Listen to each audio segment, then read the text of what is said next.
Declaration of intent to vie for presidency of the Republic of Kenya come 2027.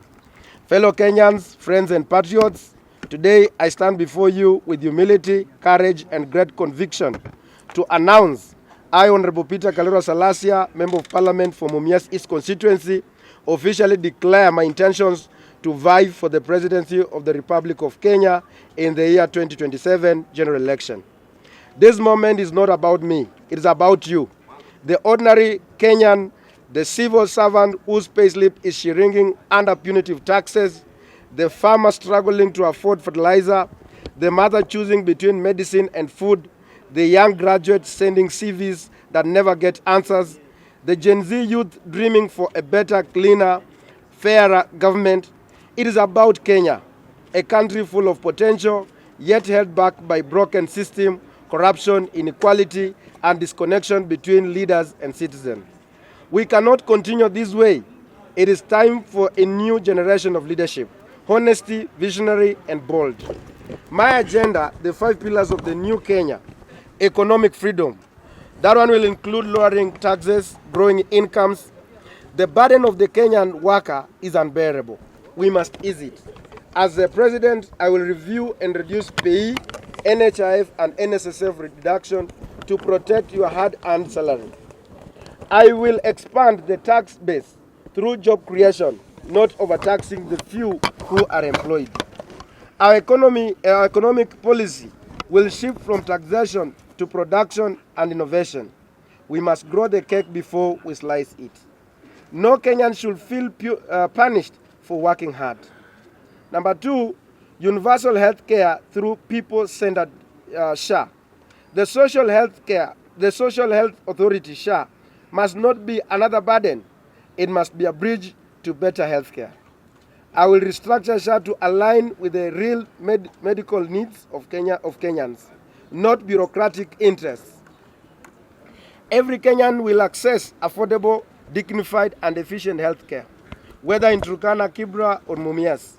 We shall audit and clean up the NHIF legacy mess and guarantee the transparency in the healthcare funds. Health is not a luxury, it is a right. Number 3, ending corruption. Sealing every leak in government. Corruption is theft from the poor. I will treat it as economic sabotage. Every procurement will go through a transparent, digital, trackable system. I will empower independent anti-corruption agencies, and no scared cows will be spared. Stable public money will be recovered. Those who loot must be held accountable publicly, swiftly, and justly. We cannot industrialize a corrupt country. We cannot feed a nation bleeding from graft. Number 4, education, jobs, and dignity for our youth. Education must prepare young people not just to pass exam, but to thrive in a modern economy. We will strengthen TVETs, invest in digital literacy, and equip schools with modern tools. I will implement a national youth employment guarantee program in agriculture, ICT, and public works. Internships and graduate trainee scheme will be mandatory across government departments and industry. No degree should gather dust. No young dream should die due to hopelessness. Number 5, a new deal for Gen Z governance through freedom and the rule of law.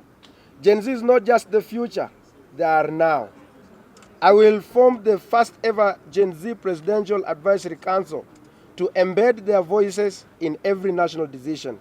Freedom of expression, digital rights, and civic space will be protected. Police brutality will end under my watch. The judiciary will be respected. Laws will be applied fairly, regardless of status, tribe, or region. Let Kenya be the place where every youth believes their country works for them, not against them. Fellow Kenyans, I will contest the 2027 election under a new political movement, one that reflects the dreams of a fair, inclusive, forward-looking Kenya. This movement's name and leadership will be unveiled in due course, and it will not be built on the tribal alliance or money power, but on the people power. I invite all Kenyans, especially the youth, the workers, the farmers, the mothers, and the dreamers to work with me. Together, let us make 2027 the year of Kenya's rebirth. Let us turn frustration into hope, despair into opportunity, and anger into action. The time for true transformation is now. God bless Kenya. God bless you. God bless Kenya. Honorable Peter Salasya, Member of Parliament, Mumias East Constituency, 2027 presidential candidate. Thank you so much. Thank you. Thank you for that. And first of all the best for the new journey that you've started. We would like to know, you've never mentioned this, that maybe you wanna vie for presidential seat. Umekuwa ukisema kwa utarudi tu kama MP. But we want to know what pushed you to, of course umeshatusomea manifesto hapa. Kitu kikubwa kabisa kimefanya ukaamua now let me vie for 2027 presidential seat. First of all, because we are not seeing the issues that the Gen Z or the young generation, because first of all, you know that the future of a nation belongs to the young people. And the young people of this country, they are worried about their future, because they are worried about the 30 years from now, 40 years from now, because the systems are not working, and the people who are occupying the system, they are not of goodwill or not working with utmost good faith in order to ensure that, because you remember that in the Kibaki leadership, there was 2030 vision 2030. But we are not seeing the leadership that is looking hard there. But we are looking at people who are self-centered and looking at the people who want, because everybody is saying that RUTO must go. Then who should replace RUTO if it's not Peter Salasya? Because the Kenyans want, or the young people want, a leader who is transparent, who wants his honesty, and who is ready to abide by the rule of law. And that is why I've been looking at the people who want to replace him. And then I say that they are not working. Remember, Peter Salasya has been just like a week or 2 weeks ago, I've been able to traverse the entire Western Kenya. We are now going for another tour of Nyamira, of Kisii, of Nyanza, coastal region, the northeastern, the eastern, and then the Mount Kenya, and then the Rift Valley. And because we've also seen that as much as we embrace from where we come from, the tribal, whatever, but the youth, the young people, are not interested about the who come, because at the end of the day, when these people get the opposition, it is about them. It's not about the other people or the entire community. It's about the few cronies, the few friends. And that is what now the young people, in their, what they want is the fairness in their CVs, fairness in their whatever they do. And this is what has really made me to come out and say that as a young person, because by 2027 I'll be turning 35 years old. So which means that I'll be in a threshold to hold a constitutional role of being the president of the Republic of Kenya. Remember the countries like Burkina Faso, people like Kina Traore, they are young people. And you see that the darling of the Africans, because they want their country to be self-sustainable. And that is why you see people like in Obama, people who took when at the, because when I take the president at this early age, I know I still have like about, maybe by God's grace, I want to get to around 90 or 100 years by God's grace. So which means that I have to live with these people, and I have to maintain the legacy that will enable me to live good in happiness with these people. But these people, the older generation, they don't care. They think about few years remaining by God's grace. Okay, we are not praying for anyone, whatever. And that is what has really prompted me. And I'm a leader who is who knows how to balance leadership. There is time for fun, there is time for leadership, there is time to provide way, and all those things. And all those qualities I do have. I'm a graduate from the Egerton University, and I did Bachelor of Commerce, Banking and Finance. And I also worked as a banker. And I worked as a teller. And even in my history, I never stole money from either. I used to get a salary of 50,000 shillings. And I used to handle every day 30 million. So which means that I'm a person who is self-driven and who has the principle of accountability, principle of transparency in everything. And even for the last like 2 years in my leadership as a member of parliament of Mumias East, you can see when you walk in Mumias East constituency, it is a clear demonstration that despite of whatever we do on social media, because I like playing also, I like making jokes on social media, but I'm a very serious person when it comes to serious matters. And that is why I see I'm the only savior, God-driven, God-sent leader that who can unite this country and bring people. I know there were some anchors, that we were passing around when we were saying this community is doing what. But we have healed. We are now ready to bring all the Gen Zs from Nyanza, from Kisiaya, from everywhere, so we can move together. Maybe Honorable Salasya, thank you so much for telling us your intentions. We have had two issues in this country, independence of institutions. I think kuna venye institutions zingine ziko compromised. You have been in Bunge. What can you say about that? Is it part of, or is it a priority in your manifesto that Yes, institutions have to be free? Part of my key manifesto is to respect the independent bodies. And one of the key reasons why this country is suffering is because the independence of these agencies, government agencies, they have failed. And that's why they cannot do what they're supposed to be doing. And if I'm the President of the Republic of Kenya, I will allow the Parliament to do their work. And I will not allow the Parliament to come to the State House. I'll be like the king, will be just like, because I will not allow even the parliamentary grouping in the State House. It will be like a simple, the father of everybody. Whether it's the opposition, whether it's in the government, the supporting the government, we will all, they will be all my children. I'm not just saying I'm not my children, but I'm just saying because of the virtue of being the presidency. And I will allow the judiciary to do their work. And it will make my work easy. If I allow judiciary to work, I allow the parliament to work, I allow the Senate to work, I allow the public prosecution to work, I allow all the DCI to do their work, I allow everything to do, I will be enjoying my leadership when I sleep, because I know every institution is doing what they're supposed to be doing. Finally, there has been an issue of debts. Yes. As it stands, tuko na about 11 trillion in debts as a country. What is your focus? How are you going to focus on that? And precisely, maybe hii imekuwa a policy issue that people are supposed to sit down, discuss before they borrow. But as it stands, it looks like it is dominated in a way that somebody can just wake up, take a loan, ama recommend a loan has to be taken. How are you going to handle that when you take power as a president? As a president, like this problem that we are having today was done like in the last government, when they passed a legislation that a government can go ahead and borrow the money even without consulting the National Assembly, and up to a certain level. And this is what has made this country to overborrow. You remember when they came, when His Excellency, the President, came in, he said that he wants this country to be self-sustainable, whereby we are not going to borrow. We want this country to be like Mali, that it has been able to pay all its debts and has no any debt, because this is something, because you remember, during the Moise era, Moi never used to borrow the money from outside, and that's why you find like despite the fact that the economy was not doing reaching to everybody, but you find like the shilling was very strong, and then the manufacturing was everywhere in this country. So from where I sit in that point of the debts, I will also do the inquiry on the debts that were committed by the previous governments that has existed before.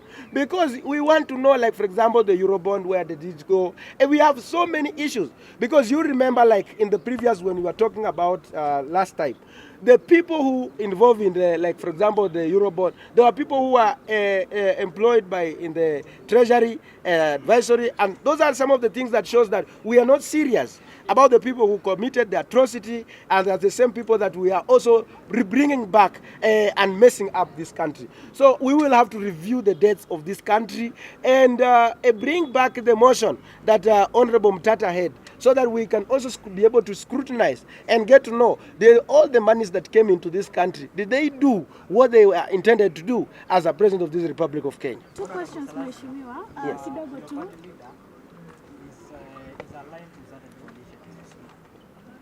So how are you going to vie in the same party? First of all, this movement is not about any other person. It's about the Kenyans. Are we there? It's about the Kenyans. So if they will say that they will give me that political party to vie on it, I will not accept, I will not refuse. But if they don't, we are going to launch a political party, a political movement. And this one is going to be rolled out. So it's about them to decide whether they want me to be, because now the party leader, if he's not showing the interest to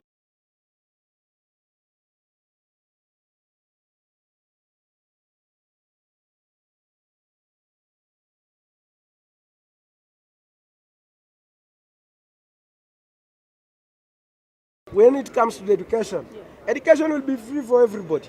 And we have ways, once we have the revenues enough, like we are going to do the manufacturing, we are going to extend the income, job creation and everything. So then definitely we will have enough resources to invest much. We will not have this issue of universities being under the threat, under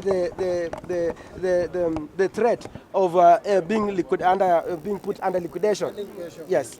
Last message for Gen Z. Acha huyo aulize swali. Burning question Yes. is about industrialization in Yes. Kenya, Yes. which has been taken by the Chinas and the Indian companies. You have mining sectors. You have in Savoids, there's mining. Then there's no follow-up. The issue of mining is taking us back. I think The mining can help us to achieve everything we want in this. I think that is the area that as the President of the Republic of Kenya I'm going to address. Number one, we have like, for example, the issue of clinker in this country, where we are having in Kajiado and is in Baringo or West Pokot. We must get the value, because when we introduce the clinker, and it's in Ukambani, a lot of it, but because it's benefiting a few individuals in this country. So as a president, we could have, because we used to import the clinker, which is the main component of cement production in this country. But you find, like, after even coming up with our own clinker, the prices of cement still went back up to around 900 right now, when it used to be 750 when we used to import the clinker. So as a president, I'll have to address it so that this cement has to go back to 500 or 400, and it's possible. We have what you call the O in Bere. And the O in Bere, which means that we can be able to produce our own steel. And nothing is happening there. We have so much diatomite in Tavo, the way you have just said, where we can be able to produce things in our country, and those are the things we're going to work on it. Thank you so much, Mhesh. Asante. Thank you so much. Thank you so much, sir. Because we really wanted to focus on the national, on the presidency, because that is where we really wanted to focus. But it's about, and that is what the leadership comes from. And you have asked a very good question, by the way. The leadership, it's about how you frame. And I will also want to ask, and as a member as a president, this is what I'm proposing as a member of parliament. I will ensure that the CDF is given more powers, because the members that can be able just to oversight. My work, what I've been able to do, is to provide leadership and to make sure that whoever is given is completing the project on time and proper planning. And because of that, I can be able to plan for this country the best way that has never been happened before. And also bring the professionals on board. What has been happening in this country, when I win this election, I will go for the professors. I will go for the people who have elaborate knowledge on various fields, so that we can be able to fix the messes that have been happening there. Yes. We are not looking for wife right now. We are on serious business.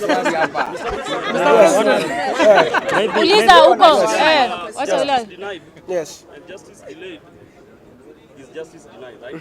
There are so many Gen Zs who lost their lives last year, and we saw from the BBC documentary that was released yesterday, right? Are you going to go after the killer cops and bring everyone to justice? Because our hearts are still aching, and we need someone who can take action. We have just been seeing the president going around and asking leader. What are you going to do on that as the president? First of all, I know every time the life is sacred. And as a leader, as a national leader who has been anointed, you must have a principle that the life is sacred. And you must respect the life, because it's godly given and it's godly. And so as a leader, if I take over, we must also get to inquire, the commission of inquiry, to know who are these perpetrators and whatever. We know, yes, you have to protect the property, but was it just justifiable that you can kill? And even the story that was there, where those people quarry, we want to know, like those bodies that were retrieved, where did they go? When there was a guy who was arrested at one point and then disappeared from. What happened on that? So we must, so that we can account for every life that God has given to us. So as a leader, I have to protect, because you, when you're given as a constitution, you have to protect the citizen and you abide by the constitution, that your work is to protect the lives of your people. And that is what I will have to do. Mheshimiwa, I have a question. In regards to freedom of speech, in our government here currently, there is no freedom of speech. People are even scared to talk about their issues. How will your government ensure that there's freedom of speech in our nation? First of all, if you allow the people to speak, it also makes you to know where the problem is. You must allow the people, as a president, allow the people to speak. Like, for example, when I do, maybe on social media, there are those who will insult you. There are those who will put up a very good point. So as a person, as a leader, we must allow the freedom of expression under my leadership. I'm live here. There is one of the Bible are insisting on yesterday's BBC. They're saying that you've not given it out. Yeah, I've given a very strong statement. It's only that maybe they didn't see it. But we want to condemn because I was there. I was at the parliament by that time when that young man was being killed. We were there. And I think as when I take over as a president of the Republic of Kenya, I will also ask for the religious leaders to come and cleanse the parliament, because the parliament, the blood for the first time in history, since its inception, the blood was shed at the gates of the parliament. So we must also have to cleanse it so that we can purify it. It can be a holy place where good things will always come from. Should Gachagua call you to the table and ask you to partner with him, would you accept? First of all, I cannot refuse, but the thing, I don't want to be like Kina Murara. I don't want the people to be called and be like Murara. I'm a principled man. And that is how you want to be the member of parliament of Mumias East constituency. I don't believe in money thing. Yes, money is important, but I believe in the spirit of consistency. I believe in the spirit of determination. And if they will say that, Peter Salasya, you are a good man, we have seen what you have done, we want to support you to be the president of the Republic of Kenya, then let them support me. And I will deliver in the morning by saa 12, I'll be the president of the Republic of Kenya, and I'll be able, within 90 days of my leadership, Kenya will be the happiest people. By the way, Kenya will be the happiest, because every system will be running. Yes. You have a very corrupt police force. Yes. How are you going to do? How are you going to curb the corruption that is? I think that is a very important, because you see there was that Maraga report that was done before, was tabled, but because of many reasons it has not been picked, it has not started it off, because they believe, and we must get to know what makes the police in this country to be corrupt. Look at the United States of America. The police have been given the mandate even to vote and even to endorse the leadership. So we must also allow the police people also to contribute in the leadership of this country. So I will bring the freedom in the police, and so that they can also be talked and be able to free to talk about the issues. Honorable Moheshi Amusho Labda, from the perspective of a resident in Mumias East, you have done so much, and probably they expect you in your second term to do again what they really expect of you. Now that you are leaving them and you're going for the top seat, somehow they are skeptical and saying, okay, if you don't take this seat, where will you be? What will be the fallback position? First of all, what we are doing is that we are going around this country. I'm going around and talking to the young people, to the mothers, to the dreamers, every person who is dreaming for a better Kenya. If they will accept me to go, I will say yes. If they will say, wait, then I will say, okay, let me go back, but I'm the best choice for this country. Does that mean you have not spoken to the ground? No, the ground is okay. The ground, because I've told them that the oil has already been poured on me from the clouds, from the heavens. So they have allowed, they say that, go ahead.